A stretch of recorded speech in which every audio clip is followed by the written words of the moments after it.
जय जय जगन्नाथ पंडित जी। हाँ बोल। आपने अपने फर्स्ट भविष्य मालिका में लिखा था, पहले व्यक्ति आप ही हैं जिन्होंने लिखा था कि जब जब जगन्नाथ मंदिर में दुर्घटना होगी वही वही पूरे विश्व में दिखेगा। तो इसमें पहले पहले हमने देखा था, कोरोना से पहले वहां पे कुछ संकेत दिखे थे, उसके बाद कोरोना आई। तो आज जैसे 8 तारीख को खून के छींटे दिखे, 7 तारीख को पशु पक्षी दिखा, 5 मार्च को गिद्ध पक्षी था, 4 मार्च को मंदिर के पुजारियों के बीच झगड़ा हुआ था। तो ये इतनी सारी घटनाएं एक ही महीने में आज शुरू हुआ है, उसके साथ ही दिन में 5 घटनाएं हो चुकी है। तो इसका एक जन ने पूछा है, इसका मतलब कुछ बहुत बड़ा संकेत दिख रहा है इसी साल से। बिल्कुल इसी साल से देखो एक विश्व युद्ध की ओर धरती जा रहा है और बहुत संख्या में मनुष्य का जीवन हानि होता है, धन जीवन का नष्ट होता है। ये जगन्नाथ मंदिर से संकेत सारा विश्व के लिए। तो ये जो संकेत जगन्नाथ मंदिर से मिल रहा है, आगे तृतीय विश्व युद्ध की ओर बिल्कुल जाएगा धरती और बड़ा भयंकर परिस्थिति होगा। और आगे भी जगन्नाथ मंदिर से फिर संकेत भी मिलेगा।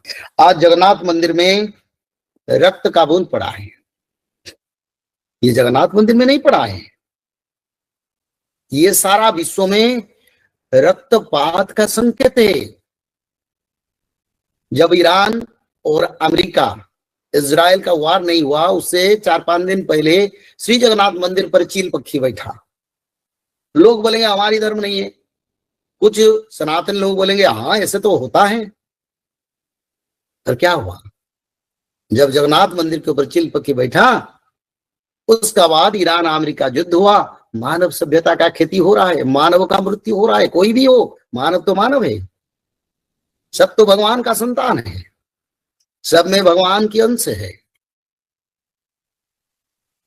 तो उससे पहले पिछले साल जब जगन्नाथ मंदिर के ध्वजा को चील पक्षी ने लेके समुद्र की ओर चले गया था, तो उसी समय पाकिस्तान के साथ भारत का सिंदूर ऑपरेशन हुआ और कुछ समय के लिए वार भी हुआ। अभी तक वो वार बंद नहीं हुआ, विराम दिया गया। और आज जगन्नाथ मंदिर में रक्त का बूंद पड़ा है। इसमें क्या हमको संकेत नहीं मिल रहा है? कम खुशी कम मजाक करो, ज्यादा हंसी मत करो, काल आ रहा है।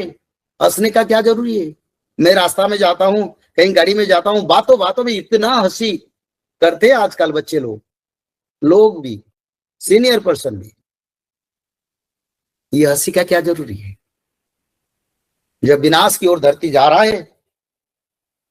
सबसे बड़ा परंपरा है, जितना कम बोलो, जितना ज्यादा भगवान के शरण में रहो। इस समय हंसी मजाक ना करो, जीव हत्या ना करो, मांस मच्छी मदिरा मांस ना खाओ, अंडे ना खाओ, पराई का अनिष्ट ना सोचो, झूठ बात मत करो। अगर तुम्हारा पास योग्यता है मदद करो। कहीं कहीं जंगलों में, जैसे मनीष बता रहा था, छोटे छोटे पानी टैंकर लेके रख देने से जीव जंतु और पक्षी पानी पीने के लिए लायक बन गए। इससे धर्म कार्य करो। किसी का विरुद्ध में सोचने से हम आगे नहीं बढ़ सकते। अगर संसार के विरुद्ध में सोचेंगे हम खुशी है सब दुखी है, नहीं, हमारी पास भी दुख है। तो इसीलिए पराई का विचार ना करो। व्यासदेव भगवान ने बताए, अष्टादश पुराणेषु व्यासस्य वचन द्वयं परोपकाराय स्वर्गाय पापाय परपीडनम।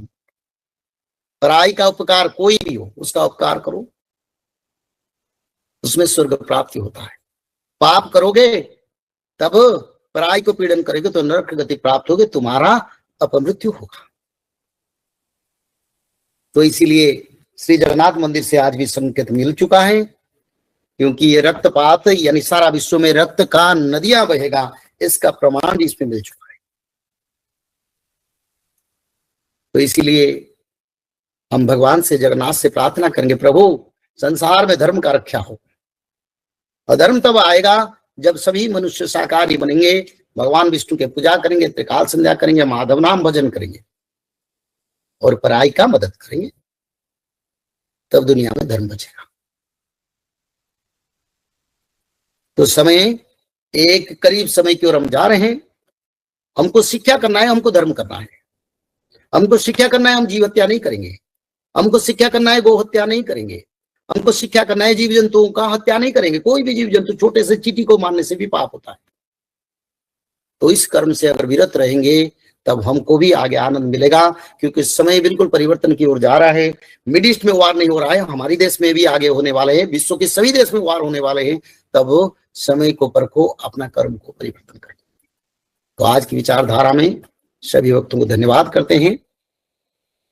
मैंने बताया कुछ लोग सऊदी में थे, अबू धाबी में थे, आने के लिए समस्या था, वो भी त्रिकाल संध्या कर रहे थे, माधव नाम ही बज रहे थे। एक व्यक्ति ने मेरे को बताया, जो सऊदी अरब के एयरपोर्ट हजार हजार संख्या में लोग हमेशा थे, जिस दिन हम आया माधव ने हमको रक्षा किया। हम 3 लोग सिर्फ इमिग्रेशन में थे और हम आए, कोई नहीं था। त्रिकाल संध्या मानव को बचाया, बचाता है, आगे बचाएगा, उसके सिवा और कोई परंपरा नहीं है। ये शास्त्र विधि नियम है, उसको आप लोग पालन नहीं करेंगे तो आपका कल्याण कैसे होगा। तो इसलिए आप लोग त्रिकाल संध्या करें, माधव नाम भजन करें, भागवत पठन करें, भागवत दान करें, गौ माता का सेवा करें, तुलसी देवी का पूजा करें, सनातन धर्म का जो मूल परंपरा को पालन करें, मानव सभ्यता का कल्याण के लिए काम करें। इसमें हमारा रक्षा होगा और 2034 में सत्ययुग आएगा, इसमें भी परिवर्तन नहीं होगा। उसी समय के बीच में मानव सभ्यता के प्रति 64 प्रकार बीमारी और बड़े बड़े तृतीय विश्व युद्ध का शुरू होकर मानव सभ्यता का एक बड़ा परिवर्तन होगा। समय हमारे हाथ में नहीं है, इसी समय धर्म को पकड़ो और अच्छा कर्म करो। मैं मेरी विचारधारा ही रखता हूं। सभी को धन्यवाद। जय जगन्नाथ, जय श्री माधव। और भगवान से प्रार्थना करता हूं सभी का कल्याण हो और धर्म को ना छोड़ो। जय जगन्नाथ, जय श्री माधव। जल प्रलय, महामारी और भूकंप, अग्नि प्रलय, वर्ल्ड वार 3 और महाविनाश, ये तो एक दिन होना ही है। लेकिन इस सब से आप बच कैसे सकते हैं? सबसे पहले नॉनवेज खाना छोड़ दीजिए, अंडा भी नहीं खाना है, और किसी भी तरह का नशा मत करिए और गलत काम मत कीजिए, और सत्य, प्रेम, दया, क्षमा और शांति का आचरण कीजिए। और 3 चीज कीजिए, उसमें से सबसे पहला है त्रिकाल संध्या यानी त्रिसंध्या। उसको दिन में 3 बार करते हैं। जैसे सुबह में करते हैं ब्रह्म मुहूर्त में, सुबह 4 बजे से लेकर के 6 बजे के बीच में आप कभी भी कर सकते हैं। लेकिन आपको समय नहीं मिला तो समय आप आगे पीछे कर सकते हैं, आधा घंटा 1 घंटा पीछे कर सकते हैं। दोपहर में 11:30 बजे से लेकर के दिन का 1 बजे तक कर सकते हैं, उसके बीच में शाम को 5 बजे से लेकर के 6:30 बजे तक कर सकते हैं। दिन भर में 1 बार नहा के त्रिकाल संध्या जरूर करें। बाकी समय आप हाथ पैर मुंह धोकर भी कर सकते हैं, और 3 बार आप श्री गंगे बोल करके स्टार्ट कर सकते हैं। जो दूसरा उपाय है वो है श्रीमद् भागवत महापुराण पठन। दिन में 1 अध्याय जरूर पढ़ें, दिन भर में 1 अध्याय जरूर पढ़ें। वो भी ना हो सके तो 1 पन्ना तो जरूर पढ़ें। अगर उतना भी समय नहीं है तो 1 श्लोक जरूर पढ़ें। तीसरा उपाय, माधव नाम का जप करें, निरंतर करें, कोई भी काम करते हुए करें, हमेशा माधव नाम का जप करें। त्रिसंध्या का पीडीएफ, श्रीमद् भागवत महापुराण का पीडीएफ और भविष्य मल्लिका का फ्री ई बुक भविष्य मल्लिका पुराण, ये सब आपको डिस्क्रिप्शन बॉक्स में मिल जाएगा। भविष्य मल्लिका के बारे में अधिक जानकारी के लिए आप भविष्य मल्लिका के वेबसाइट पर संपर्क कर सकते हैं, bhavishyamalika.com। और अधिक जानकारी के लिए भी कल्कि अवतार ऑफिशियल चैनल को देख सकते हैं, जहां पर मल्लिका के बारे में खुलकर बातें रखी गई है, जहां पर आप लगभग 1000 जितना वीडियो आपको देखने को मिल जाएगा। और भी आपको अधिक जानकारी जानना है त्रिसंध्या के बारे में और कोई आपको सवाल है तो नीचे दिए गए नंबरों पर आप संपर्क कर सकते हैं।